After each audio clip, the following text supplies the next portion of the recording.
Hi guys, this is Gayatri Sharma. So recently I was talking to a guy. He was not my friend. We have just met in a competition, so randomly started talking to each other. So I don't know how, but through our conversation we ended up on a mutual sentence, mutual line, that being alone is far better than getting married or being married. Okay, so he just started the conversation कि गायत्री, आजकल बहुत मुश्किल है अच्छी लड़की को ढूंढना, तुमने न्यूज़ तो देखी होगी, बहुत बहुत टफ हो गया अच्छी लड़की ढूंढना.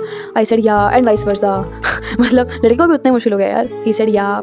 सो he just started telling me his story कि यार मेरे बड़े भैया हैं, मतलब उसके कोई बड़े भैया हैं, उनके लिए एल्डर ब्रदर है एंड उनके लिए एक लड़की ढूंढी जा रही है, एक सूटेबल ब्राइड ढूंढी जा रही है. So he just said that these days girls have so many unrealistic expectations. इस लाइन ने मुझे थोड़ा सा ट्रिगर कर दिया. So I just asked unrealistic expectations, क्या मतलब इस लाइन का?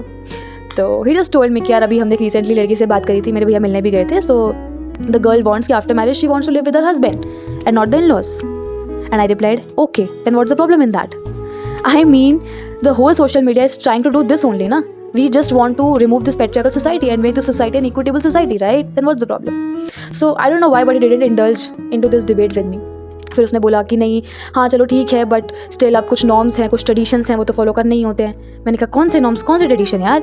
जस्ट बिकॉज आज तक किसी ने किसी ट्रेडिशन पे क्वेश्चन नहीं किया डजंट मीन कि वो ट्रेडिशन सही है, right? Then we started the conversation. उसने फिर वही लाइन की यार नहीं, बट थोड़ा बहुत तो होता है, अब इतना लड़का भी एडजस्ट करता है, कितना पता नहीं, तो लड़की को भी एडजस्ट करना चाहिए. तो अब तक जो हमारी कॉन्वर्सेशन चल रही थी उसमें I was fully comfortable. But इसके बाद he told me a line, जिसके बाद I ended the conversation. He told me कि यार मेरी मम्मी ने भी सब कुछ झेला है. ही लिटरली यूज द टर्म झेला है. By himself he use the term कि झेला है. देन ही टोल्ड मी जब मम्मी कर सकते हैं तो why can't girls, why they are not ready to adjust. So first of all, to all the boys, to all the guys who are hearing me right now, yaar, just stop glamorizing and glorifying your mother's burnout. She didn't do it by her choice.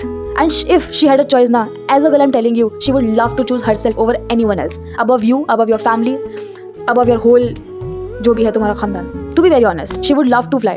But the only problem is कि उनके पास choice थी ही नहीं. और अगर मुझसे बात मेरी कोई आंटी बुआ मौसी बोलती ना, मैं कोई रिप्लाई नहीं देती, मुझे फ़र्क ही नहीं पड़ता. बट आज की जनरेशन का लड़का ही बोल रहा है. मतलब instead of stopping that trauma, आप तैयार हो उसको आगे भेजने के लिए उस ट्रॉमा को. Why? I am still in shock, right? How can someone say that कि मेरी मम्मी ने झेला है, वो भी इतना proudly. I mean you must have in a guilt कि यार, मतलब मैं भी बोलती हूँ यार मेरी मम्मी ने इतना कुछ सफ़र करा, मैं होती कुछ ना होने देती. You really don't need to glorify this कि उन्होंने इतना सब कुछ किया, इतना सब कुछ सेक्रीफाइस किया, इतना एडजस्ट किया, इतना कॉम्प्रोमाइज़ किया, निभा लिए. आजकल की जनरेशन को निभाना ही नहीं आता. बात इतनी सी है, आज की जनरेशन को बोलना आता है. Today's girl know how to speak up for themselves. और पहले को बताया नहीं गया कि वो बोल भी सकते हैं. My dear friends, don't take me wrong. A relationship can never work without adjustments, compromises and sacrifices. But these three words should be from both the sides and not only the one.